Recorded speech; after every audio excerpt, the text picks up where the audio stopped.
Well, hello, folks out there in YouTube land. Got an interesting show for you.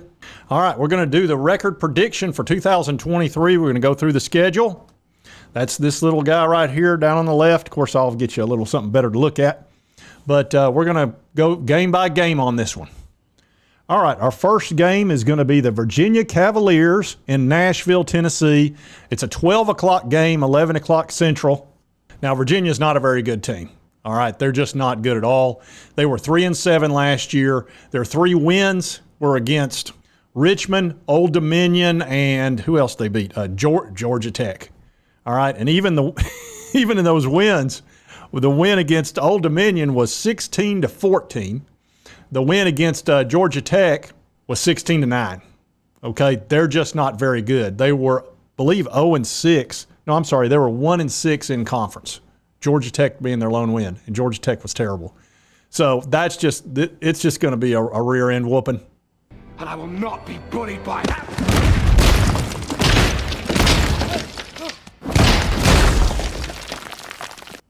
Yeah, it's not going to be good. It's just not. So that's 1-0 right there. Next, Austin Peay Governors. The Governors come into town. I can tell you how that's going to go. It's a paddling. Yeah, that's a paddling. So 2-0. All right, here comes the big game. This is the one right here. You know this is the game I really care about this game the most. The Florida Gators at the Swamp at 7 o'clock. It's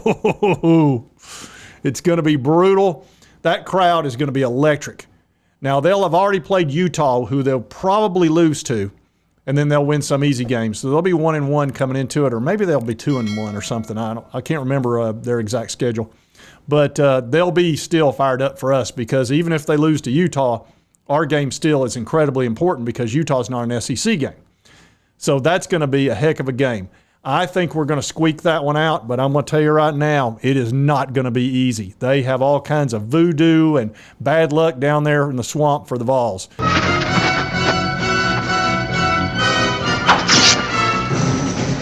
And it's been that way for a long time. So I don't expect an easy win, but I think we'll sneak through that and go 3-0. Next, the UTSA Roadrunners. And let me tell you something about this team. They're a top 25 club. You just need to go ahead and know that going into it. And they were good last year. They were 8-0 in conference. They were 11-3. They had 3 losses. They were all to top 25 teams, which was Texas, gave them an okay game. Houston, they lost in 3 overtimes. Houston's a good club. And then they lost to number 23 Troy in a bowl game. So this is a good club. Do not expect us to wear them out. I think they'll give us a game for at least the first half, and I think we'll beat them. It's at Neyland, so I feel pretty good about that. But look, it's a top 25 game. It just flat out is. So I expect to be 4-0 there. Then the South Carolina Gamecocks come into town. This is a revenge game. Normally, I don't care that much about the Carolina game, to be honest with you. It's usually not that important. But this year, it's especially important because we've got to get them back for last year. Say when. So Neyland will be on fire. I mean, it will be almost as bad as Alabama was last year as far as being fired up. And I expect we'll take care of South Carolina and beat them pretty solidly. So I think we're going to be 5-0. The only game I'm worried about in that first 5 games really is Florida. Then we're off before Texas A&M shows up. And A&M, here's the thing about Texas A&M. First of all, they're going to have Bobby Petrino. You know, unless something happens with a motorcycle and a girl, I think we'll be okay. I think we can assume that Bobby Petrino will be there. If Bobby Petrino's calling the offense and he's in control of the offense, it'll be a good game. I think, that'll be a tight game that I think we'll pull out.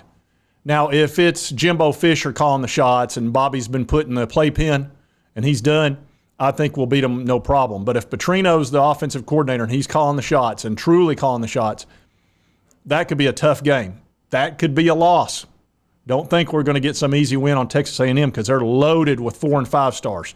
They've got the talent. With the right coaching, they can be fixed. So that's kind of an iffy game right there. I'm going to give us the W on that one, but I'm not feeling great about it.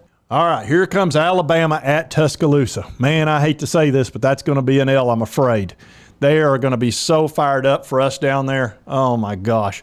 Now, their quarterback situation's not that great, so that gives us at least a fighting chance. But I'm going to tell you right now, winning in Tuscaloosa is one of the most difficult things you could possibly do. And this is going to be really tough. I think we'll probably lose that game. It feels like a 34-24 type loss, too. It's probably going to be a couple of scores, 10 points, something like that. Who knows, though?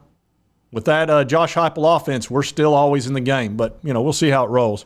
But I'm kind of thinking we'll be 6-1 at that point. Then we go up to Kentucky and Lexington. This will be a little bit of a difficult game because it's in Lexington. If this was at Neyland, I would feel much better about it. They've got their new quarterback up there. They've got their old offensive coordinator who was much better than the guy they had last year. So it'll be a tough game, and they will be rocking and rolling up there for us. It's probably the biggest game of the year for them. So I think we'll win that game. But, again, that's one of those where, it's probably 60-40 as far as percentage chances of winning, probably 60% we win. But don't be shocked if they pull an upset.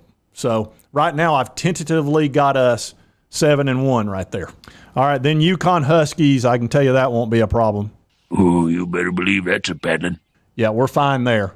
So now we're 8-1 at Missouri. Missouri will give us a game. They're going to be really waiting for us up there because we have manhandled that team the last couple of years, and Eli Drinkwitz will have them pumped up, especially there at their field. Now, granted, it depends on who shows up. Sometimes you go up there and they'll have 20,000 people in that stadium. Sometimes you go up there and it's packed. So if they're any good this year, it'll be packed. It'll be a big game. If not, then it'll probably be half full. It's just hard to say. But I think Eli he'll have blood in his eye on this one. But I think we'll pull out the victory there.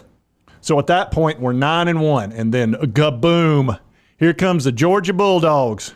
This is my one upset. Look, it's Georgia's only really, really test game of the year. They might lose another game just because they look over somebody. They'll not look over us. They know they're coming to Neyland. They know we've got revenge in our hearts for them. I think it'll be a great ball game, and I think we're going to upset them. I think we're the only team that has a chance to beat them legitimately, and I think we're going to pull it off. I think we're going to beat the Georgia Bulldogs and shock the world, and right there go 10-1. And then we got Vanderbilt at Neyland, and that's easy. So best case scenario, and I'm giving you my best case scenario, 11-1. I think it's possible. Now, would I be surprised in the slightest if we went 10-2 or 9-3? Not at all. I would not. As a matter of fact, it's probably more likely to be 10-2 or 9-3 than it is 11-1. But I've looked at every one of these, and I think with the one upset, which I think we'll get. Now, everybody's going to disagree with me that's not, diehard Vol, and I understand that. Look, they've won 2 national titles in a row.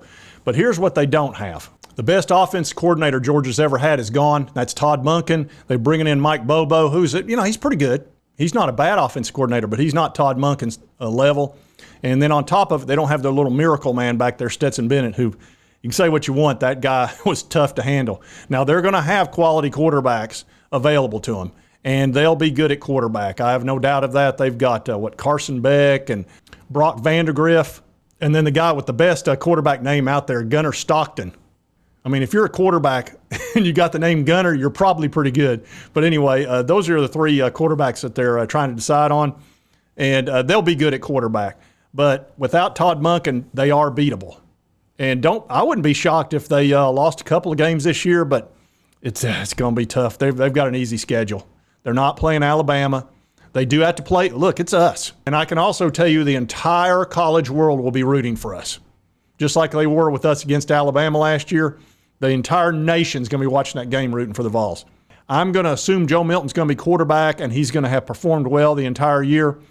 If not, and we've struggled and we've lost 3 games, or maybe he sprains an ankle, then we're going to be well into the Nico era. He'll have stepped in. So it's going to be pretty interesting. I know that that Vegas has got us at 9.5 wins. That's probably pretty close, 9-10 wins. I've got us best case scenario 11-1. I don't think we can go undefeated. I just don't see that happening. But this is my optimistic viewpoint. We go 11-1 and wind up playing probably Alabama in the SEC championship game, which would be amazing. I'd love that. And a neutral site, that would be super fun.